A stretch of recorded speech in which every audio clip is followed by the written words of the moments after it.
application form today. And before we get started on that, let me introduce myself. I am Anju Goyala. I'm a senior consultant with the MBA admissions team at the Red Pen. I have close to 9 years of experience in MBA admissions, and I have a track record of success across schools in the US, UK, Europe, Singapore, and across the board. Uh, we we do help you with customized application strategies, and my expertise beyond applications. I'm a waitlist specialist at the Red Pen, and I also help candidates who are waitlisted navigate their waitlist strategies. Okay, without much ado, now let's plunge into the Dartmouth Tuck application. Uh, as a school, what is Tuck's mission? They want to develop wise, decisive leaders who better the world through business. What do they teach you? Team building and collaboration to drive business growth. Let's just quickly look at some facts about the class of 2025. In terms of the size, it's a very small, compact school with 297 students. The average GPA is pretty high, 3.49 on 4. The average GMAT that they look at, and this is the older edition, is 726. You will have to convert it into the GMAT focus score. They have in their class they have 44% women and 33% international students. Right. So if you're applying to Tuck, your first question would be, what does Tuck look for in their applicants? So they have 4 pillars. They look for students who are smart and accomplished, both academically and professionally. Students who are aware and insightful. They put a lot of accent on a candidate's emotional quotient and their levels of self-awareness. They look at students who are encouraging and collaborative. Teamwork, is an important part of the MBA journey at Tuck. But they also, of course, and they're because they are such a small, tight, close-knit school, they are looking for students who are collaborative and encouraging of each other and supportive, nice and engaged. They want students with strong values and students who are engaged community citizens. Here's a quick look at the application deadlines. I'm not going to go over them. You can see that. Tuck, what is unique about Tuck is their guaranteed interview round, which is earlier than their round 1 deadlines. So the round 1 guaranteed interview round is September 3rd and December 2nd. And then you have the regular deadlines. If you apply for the guaranteed interview round, you will be invited for an interview. Unlike the other rounds, round 1, round 2, round 3, where your application is evaluated and then you're invited for an interview, with the guaranteed round, you will be given an opportunity to interview. Okay. But you need to make sure that your entire application is submitted along with your test score and your letters of reference. What happens at the end of the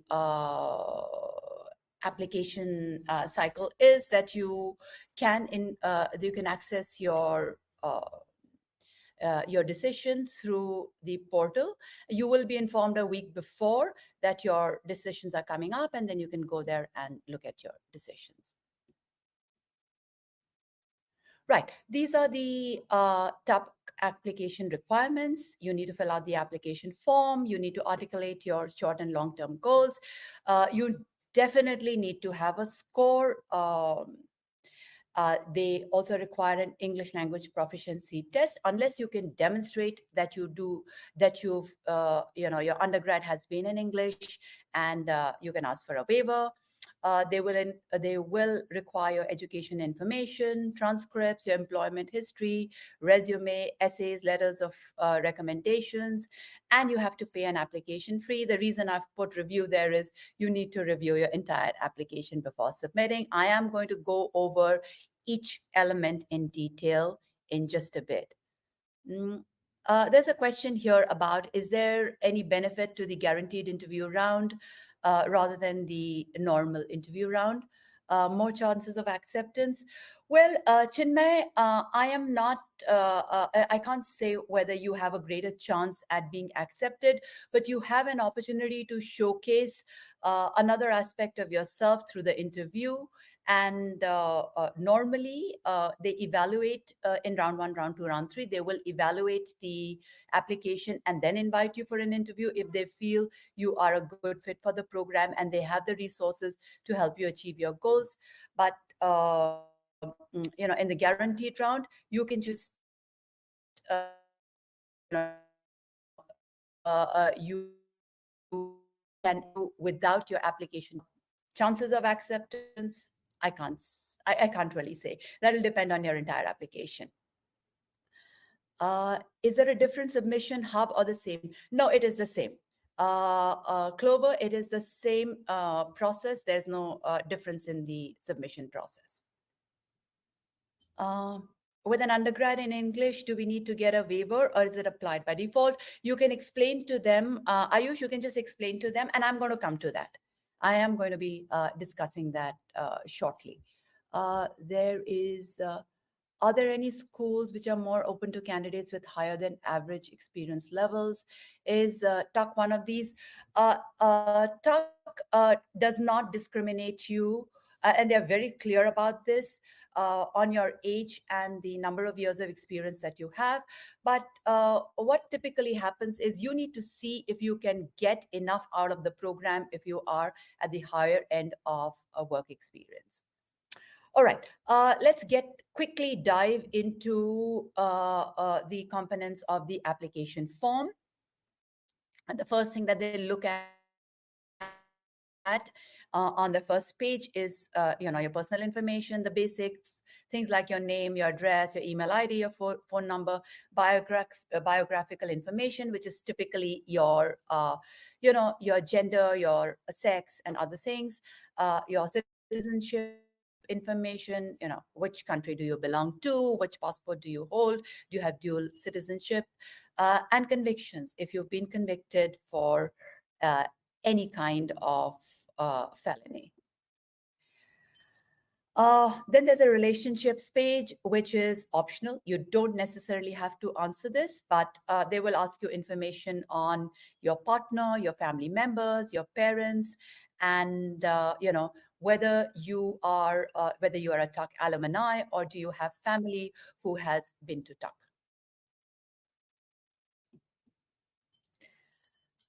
There is a question from Chandni Goyal about sending updated GMAT scores. I'm going to cover that a little later. Uh, School-specific details are asked next. And, this is about the program that you're applying to, the areas of interest. Where do you want to be post MBA? And they will ask for your specific area of interest and maybe another two areas that you could potentially look at. Your top three areas of interest. They will ask. So these are the two subjective questions that are covered in the TUC application form. Your short and long-term goals, very briefly over here in just 50 words. What do you want to do immediately post MBA, and what's your vision in the long term? They will ask you about whether you have whether you've engaged with the school in any manner, and the kind of resources that you have accessed while researching TUC. Now, the resources is a Dropbox. You will have to, tick the boxes relevant to you. Test scores, you or you will have to report your valid GMAT and GRE scores. If you need to submit any kind of an English language test, which is the DET, IELTS, PTE, TOEFL, you need to do that. At this point, you don't need to submit official scores, unless, of course, the official scores are expiring. If your official scores are expiring, then you need to submit them at least 10 days prior to the expiration date. If you need to submit a score. Now I'm going to answer the question, Chandni's question here about revised GMAT scores. If you have a GMAT score, you can submit it through the portal. After submitting the application, make sure that you submit it within the first week or 10 days. If you're submitting it later, there is no guarantee that they will take it into consideration while evaluating the application. Right. The next thing on the application form are certain data points about your undergraduate degree. They will ask you about the school that you went to, the language of instruction, where it was located. You will have to, on this page, upload your transcripts. Now, as far as the transcript upload is concerned, they will expect you to upload the front and back pages, and if there are any pages that relate to how the grading has been done. In case your transcript is not in English, and you've got it translated, you will need to submit that translation as well, a certified translation. There is another page on any other schools that you've attended. If you've done any other programs, an additional undergraduate program or a postgraduate program, you will have to again give the same details about the school, language, location, the degree that you've attempted, and you will have to upload transcripts. There is the other education information, again, part of the data points that you will have to fill out. If you've transferred in your undergraduate, and this happens typically in the US, not so much in India, but in the US, there are a lot of times when students transfer from one school to the other. If that has happened, you will have to again give all the details along with the transcripts, and you will also be required to give an explanation as to why you transferred. Okay. If you're enrolled in any PG or non-degree courses currently, no transcripts are required, but you will have to give details on the school term, the year, the course title, and if you've done any kind of professional certifications, you need to list out those certifications, the year of completion. If you are going to complete it, that needs to be mentioned as well. They will ask you questions. If you are a first generation college student, you will need to give a yes or no there. If you've ever been suspended, expelled, or been on probation, you will have to explain that. Okay. Work history. Employment history as an important part of the application process, because that is the lens from which they are evaluating your application. You will have to give your work history. In the TUC application form, they ask you for the last 4 employers. They will ask you for the organization bonus. Your compensation and bonus is typically in USD. Unlike other schools, the TUC's application form converts your local currency into USD automatically. For other, ask you for other details like the number of direct reports you have, the hours and hours that you work every week, and if you're working in the family business. There are certain subjective questions here again. They will ask you to give a description of every organization that you've worked with in 75 words, your roles and responsibilities, and the reasons for leaving your previous jobs, not your current.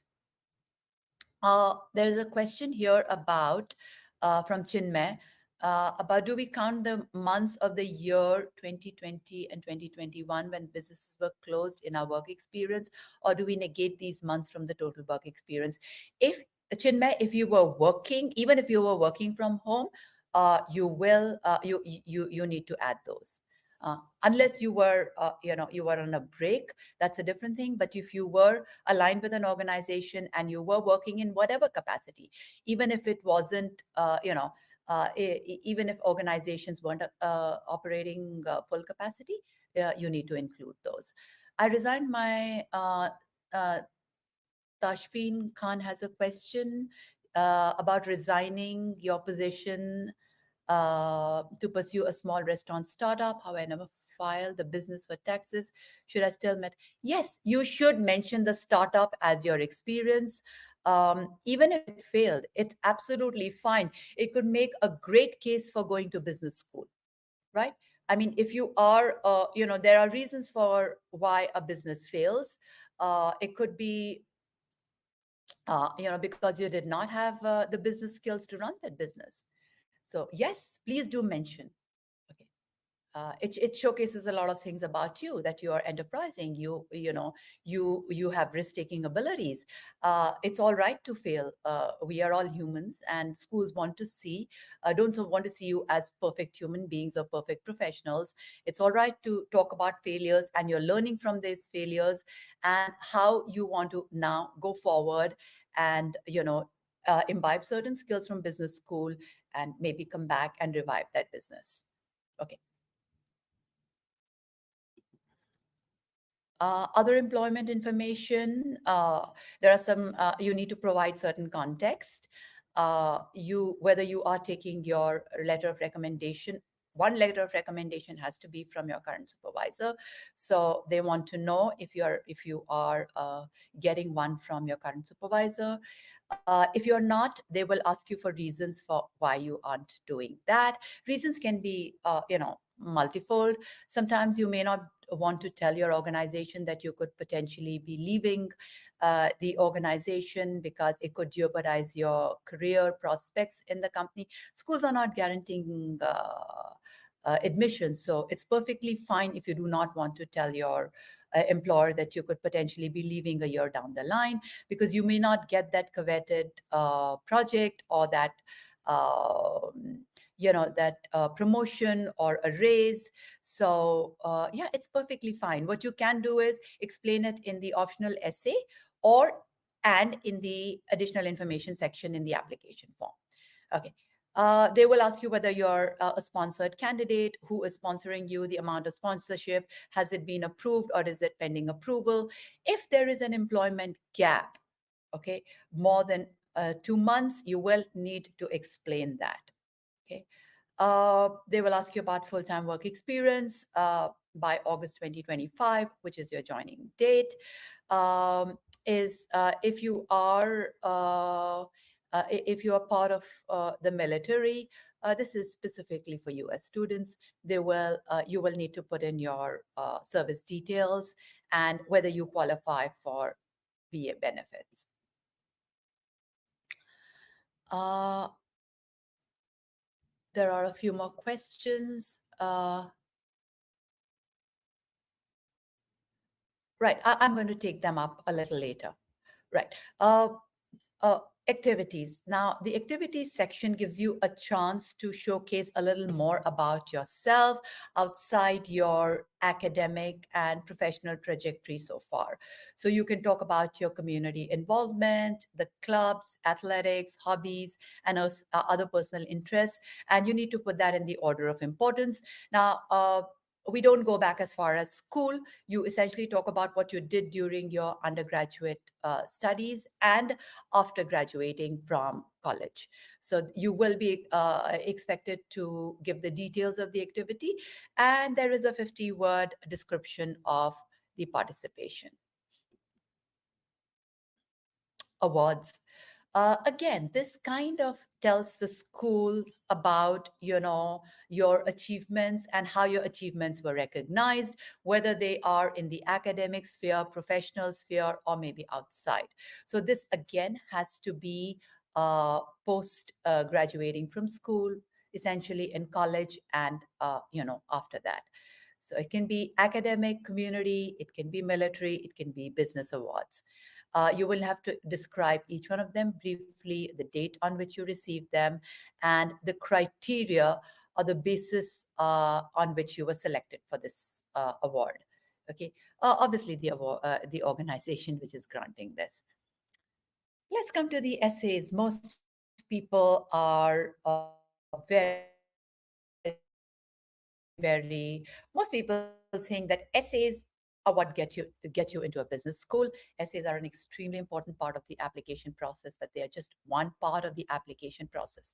But what essays do is, they give you an opportunity to talk about your ambition. They give you an opportunity to talk about your fit for the program. They set a context for your application, and they give you again an opportunity to talk about who you are and highlight your uniqueness. Now, Tuck has three essay questions. I am not going to go into details here because my colleague is going to run an entire segment on the Tuck essays, uh, you know, in a couple of days. So I'm going to briefly walk you through what each essay looks for. Essay one asks you about why do you want to pursue an MBA, why now, and how will Tuck contribute to achieving your goals and aspiration. You have a 300 word count on this. Essentially, this is a why MBA, why now, why Tuck question. This is your opportunity. So Tuck looks for people who are aware and engaged and accomplished. This is where the awareness quotient comes into play. They want to know why is it that you need an MBA.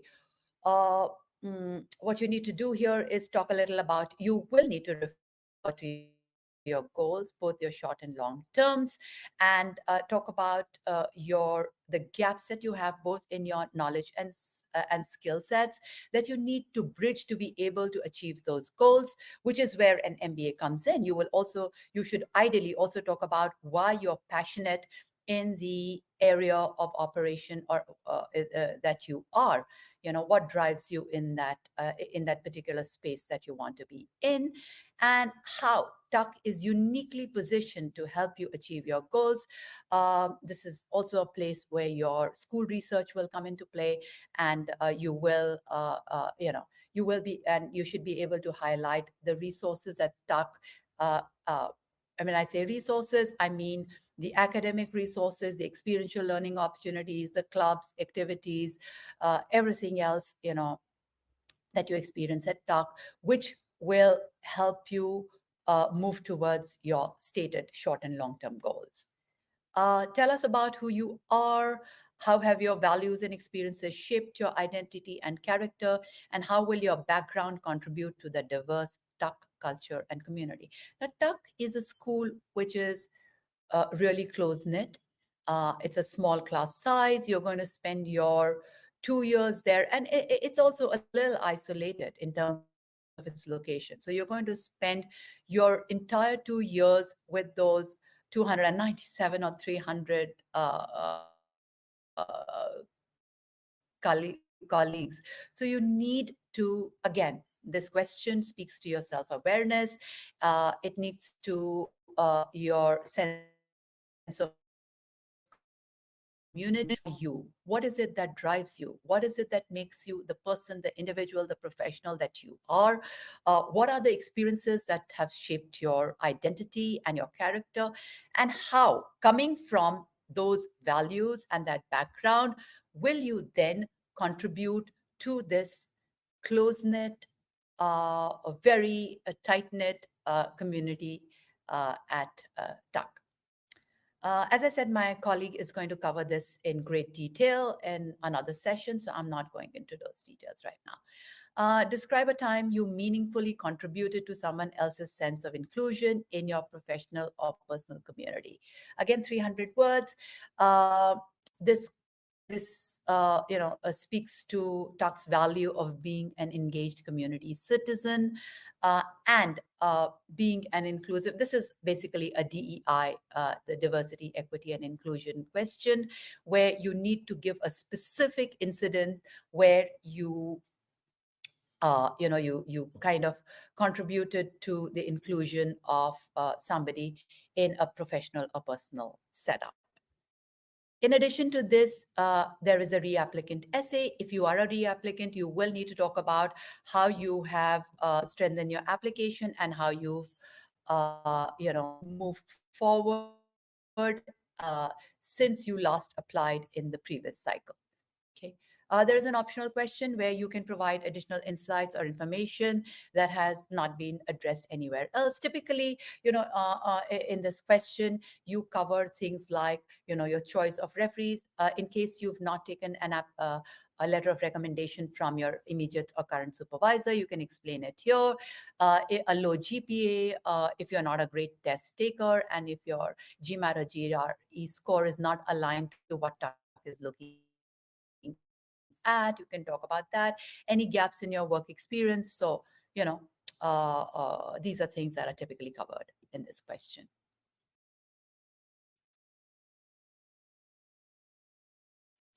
Letters of recommendations. If you're a reapplicant, you need to only submit one additional letter of recommendation from a new referee. Typically, the first recommendation should be from your current supervisor, and the second one can be anyone from your current or previous organization or role, in case you've only worked in one organization. It is important to pick the right referees because these are people who endorse you. They are your champions. They should be able to highlight very specific skills and strengths, in your recommendation letter, and kind of round off your application. This information a little more about you at work outside your achievements.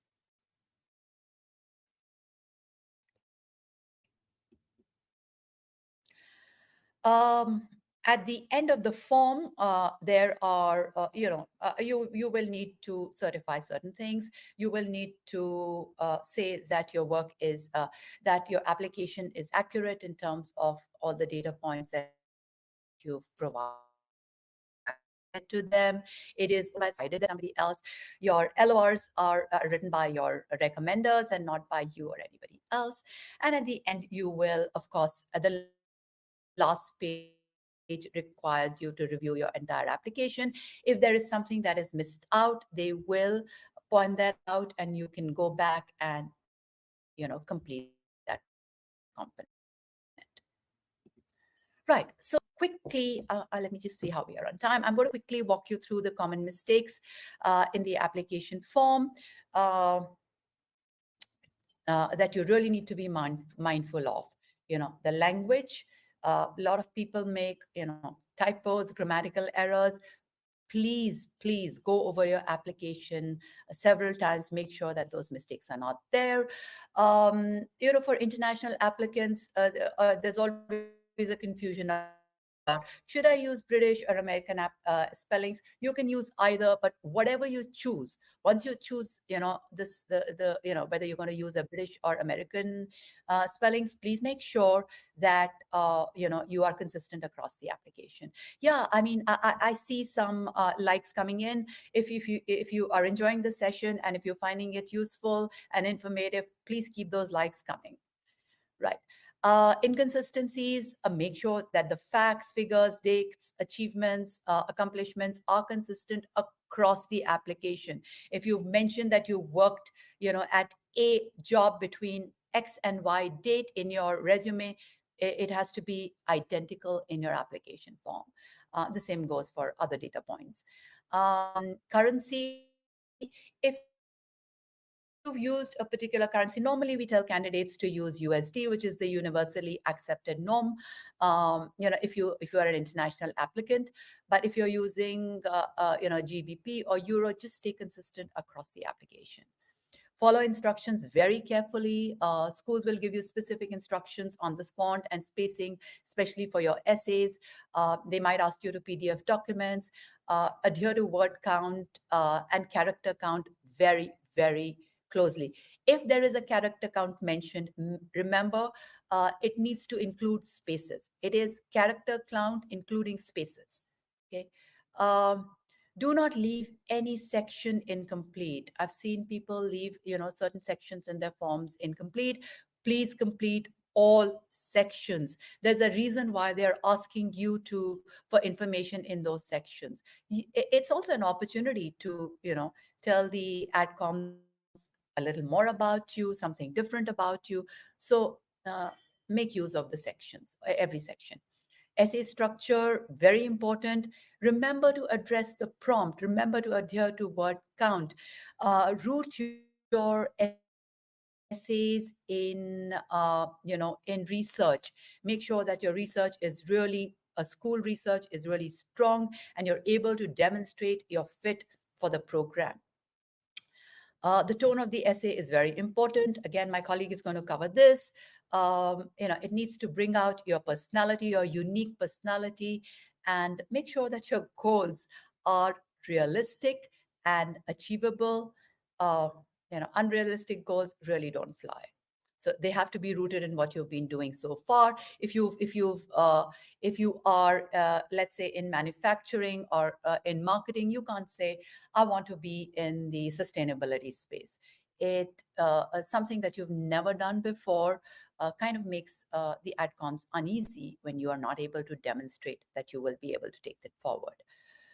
Avoid cliches, hyperbole, quotes. Okay, those are not really, those don't go down well with schools. I have already discussed LORs. Make sure that your referees are people who will be your champions. Okay. Um, if there are any professional gaps, if there are any failures, weaknesses, when I was addressing a question earlier, please make sure to address them. you know it's absolutely fine to have failures or weaknesses. uh, Make sure that you address them. Procrastination, do not miss out on any information. Now what happens is most people keep the application form for the last. They're like, oh, we can do this towards the end, we can do it on the last day. Please do not do that. It's an exhaustive form, runs into 15-20 pages depending on which school you're applying to. There are a lot of embedded questions. When I say embedded questions, they only pop up when you fill out certain sections. So if they ask you for do you have you ever been jailed, or have you had any kind of run-in with the police? If you say yes, then there is a question that will pop up on, you need to explain that, right? If you've similarly, when it comes to your job, or when it comes to changing jobs, questions will pop up on the reasons for why you've done that. So there are embedded questions. There are also essay-like questions, subjective questions, and these have to be seen in conjunction with your essay questions. You can't cut, copy, paste from your essays into your application form. If TUC is asking for something in two different places, it means that they want different or new information. uh, Also, you will be required to upload your transcripts and documents. If you keep it for the last minute, sometimes you may not be able. If you don't have anything, you may not have sufficient time to get it from the school. I'm just going to cover certain questions. I'm also going to look at questions that have come in. Can I enter an employment? Okay. Uh, if I have passed 3 levels of CFA program, is it necessary to become a CFA charter holder to improve my application? No. If you're in the process of completing Gerard, you can tell them that you are. The point is they're looking at your effort and your proficiency in finance through CFA, and you don't have to have completed it at the point of application. Chinmay is coming from a family business at a disadvantage if the business is small. Uh, well, it'll depend on what you are doing in the family business. Okay. A certain size is recommended, but if it is small, you will need to show the your depth of experience and the contribution making and the impact that you're creating for the organization. Mm, can I enter employ? Mohammed is asking, can I enter an employment from my own startup? Can I have my co-founder as a referee? Can I enter an employment? Yes, yes, yes. If you have your own startup, then you need to specify that, it is a family business or it's your own business, and you can enter that as employment. And can I have your co-founder as a referee? This is a little tricky, typically schools do not want you to have your peer recommending you. So if your co-founder is a senior co-founder or an industry senior co-founder, uh, yes, you can get it from them, but you can also get it from a mentor, a client, somebody you worked with. They want schools want to see that there is somebody senior who has an overview of your work, who can give you a recommendation. A family business, you can ask, a senior external. You can't take LORs from family members if you work in a family business, but you can take it from a client, a consultant, a mentor.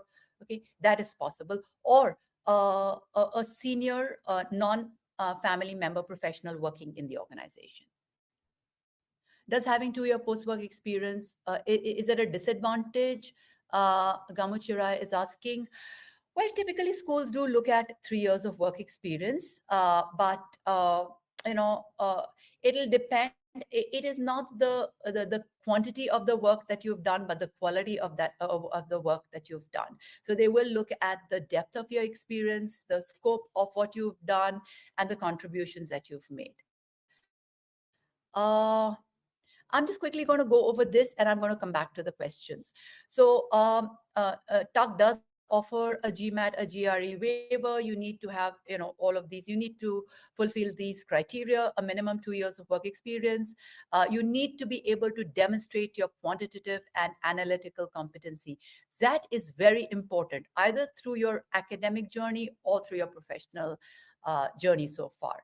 This is non-negotiable. If you can't do that, it's hard for you to get a waiver.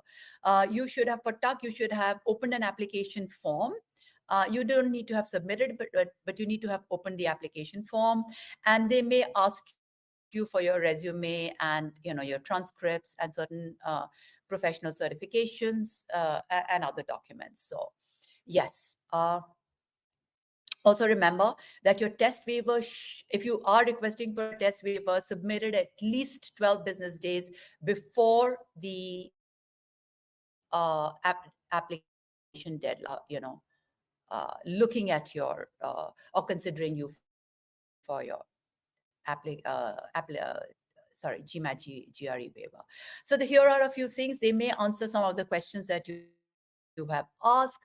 Does TUC convert your GPAs? No. If you've got a percentage, if you've got your GPA is on 10 and not on 4, if you've got a grade, it's all right. Just submit it as is. They understand different academic paths. You don't need to convert anything. Does TUC accept a 3 year undergraduate degree? Yes, they absolutely do. This applies to students from India and from UK and maybe other geographies where they have a 3 year undergrad. How many years of full time work experience do I need? Typically 3 to 5 years, but TUC does look at people with 2+ years of work experience. But again, as I said, they will look at the quality of your work over quantity. Okay. Does TUC offer an application fee waiver? For certain specified categories like the military, people, military applicants get automatic waiver. There are some other applications, there are some other applicants, and they will need to apply for it, like the Fulbright scholars or the Forte, scholars.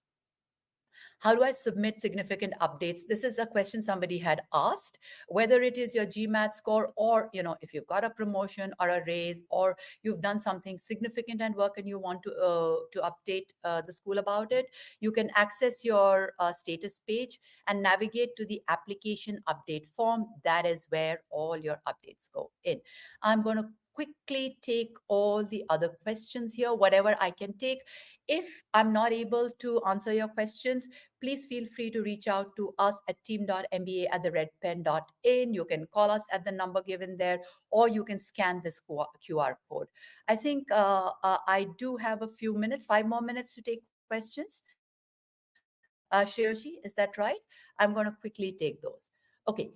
Um, can work experience include unpaid internship programs of 6 to 7 months, under which were provided by major companies, even though technically we weren't employed? Typically, internships are not counted as work experience unless you continue in the same company, and you get full time employment. But you can check with the school. You will have to check with the school. Typically, they are not. Do I list my awards in the application or my CV? In both places. In both places. The CV may not capture all your awards. It's not possible. I call the CV as the 30 minutes highlight of a 1 day match, cricket test match, or cricket match, or maybe the 30 minutes highlight of a tennis match. You can't include everything, so include the most significant awards, and the rest can be included in your application form. That's your opportunity to tell them more. How can one offset a bad subpar GMAT GRE score while applying to tuck? Right, this is a great question. You can showcase it through your work experience. Okay, if you have a quant heavy work profile, you can highlight that. It can be highlighted in your you can talk about it in the optional essay. Your recommender can talk about it, okay, in the recommendation letters. And you can also do some courses like MBA math, HBS core. It's a longer course if you have the time. Yes, there are also extension courses by Berkeley Haas and UCLA that you can do. You There are also courses that tuck recommends.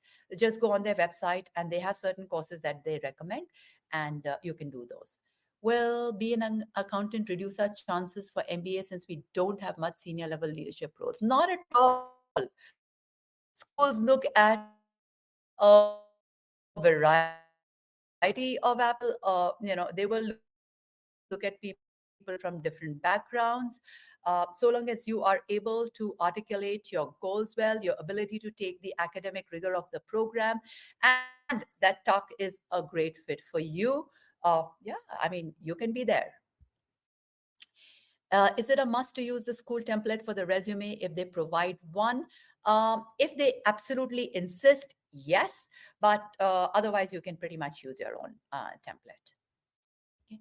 They give you the Most schools give you the option of submitting your own template or using theirs, but if they have a template, better to use it. Better to use that format. It structures information in the way that they want to look at. Does a 3-year degree we need was evaluation for Duke? I'm not sure what you mean. Are you asking me that does a 3-year degree work for Duke? Today we are not covering Duke. I'm sorry, we are covering Tux. So yeah. Regarding currency, what does staying consistent mean? If it is INR, should be converted. Yes, INRs need to be converted to USD. For most schools, you will need to do the conversion. Tuck, I think, gives you the option of just inserting USD, and it converts it automatically. Yeah. Uh, does a 3-year degree need? I'm not sure. I don't understand this question. Evaluation for tuck. I mean, no, it doesn't. If you have a 3-year accredit degree, undergrad degree, it is accepted by tuck. No additional evaluation is needed. GPA but high GMAT score. So how does tuck, Jivesh, how does tuck look at candidates with a mediocre GPA but high GMAT score? Here's the thing. I mean, the school will look at your application holistically. They're not going to look at just one component. While the GPA is important, If your GMAT score is high and you can demonstrate, through your a high quant score that you have the ability to take the quant rigor of the program, I think you should do it.